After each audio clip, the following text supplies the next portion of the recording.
every wife, every woman is playing puppet show. દરેક સ્ત્રીઓ master કઠપુતલીની રમત એ રમ્યા કરે છે, ચેમ્પિયન છે. પડદા પાછળ ઉભી રહે છે, એ દેખાતી નથી, એ શું છે એ સમજાતી નથી, અને એની આંગળીઓની અંદર એણે દોરી બાંધેલી છે. દરેક દોરી નીચે એક એક મૂછાઓ, તલવાર લઈને, ઢાલ લઈને બહાદુરીથી કૂદતો યોદ્ધો એ પુરુષ છે. અને એને ખબર છે કઈ આંગળી ઊંચી કરીએ તો આ પુરુષો નાચશે, કઈ આંગળી ઊંચી કરીએ તો આ નીચે પડી જશે, કઈ આંગળીથી એ હસશે, કઈ આંગળીથી રડશે. પડદા પાછળ ઊભી ઊભી આંગળીઓમાં બાંધેલી દોરીથી પુરુષને નચાવતી આવી છે. કોઈ બચ્યું નથી. સીતાએ વગર દોરીએ રામને દોડાય કે નહીં હરણની પાછળ? દોડાય કે નહીં?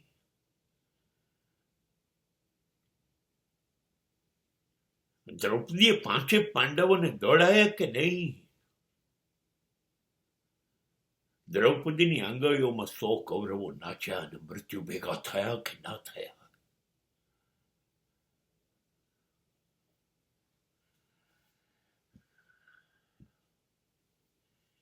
ઇન્દિરા ગાંધીની આંગળીઓમાં કોંગ્રેસી પુરુષો હા મેડમ, હા મેડમ કરતા કરતા નાચ્યા કે ના નાચ્યા?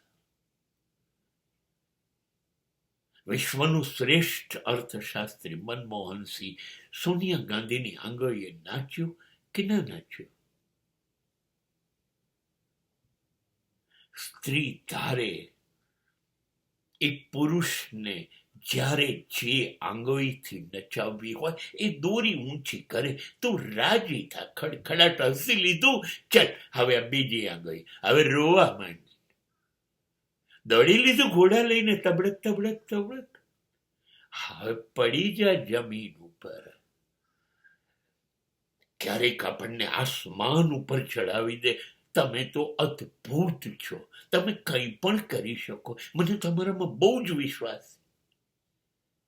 ક્યારેક અહીંયા લઈ જાય અને પછી તમે નાવા જાઓ ને એટલે પાટલું નખી સાપણ ચેક થઈ જાય અને મોબાઈલમાં આજના કોને કોને આવેલે બધું જોઈ લેવામાં આવે. 2 આંગળીઓથી નાચે છે.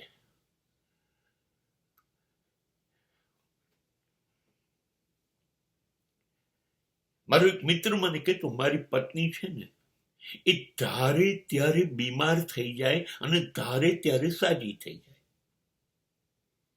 હું ઘરે જઉં થાકીને અને ત્યારે એ એકદમ બીમાર થઈને સૂઈ ગઈ હોય, કેમ કે એને હવે સાંજનું રસોઈ નથી કરવી. અને હું અચાનક એને એમ કહું, તું આવી નહીં, આવી રીતે કે દુઃખી ના થાય, ચલ આપણે બહાર જમી આવીએ. અને તરત જ નવી વેશભૂષા, નવી કેશભૂષા અને ગાડીમાં ગોઠવાઈ જાય. જ્યારે ગાડી ચલાવતા ચલાવતા હું વિચાર કરું, ક્યાં ગઈ પેલી બીમારી? યસ, એ કઠપુતલીની ગેમ રમતી ઓપરેટર છે અને આપણે વર્ષોથી રમ્યા કરીએ અને પાછા સમજીએ છીએ શું? મારું ચાલે ઘરમાં, હું કહું એમ જ કરે. બસ આટલી સમજ પડે તો સમજ પડી જાય.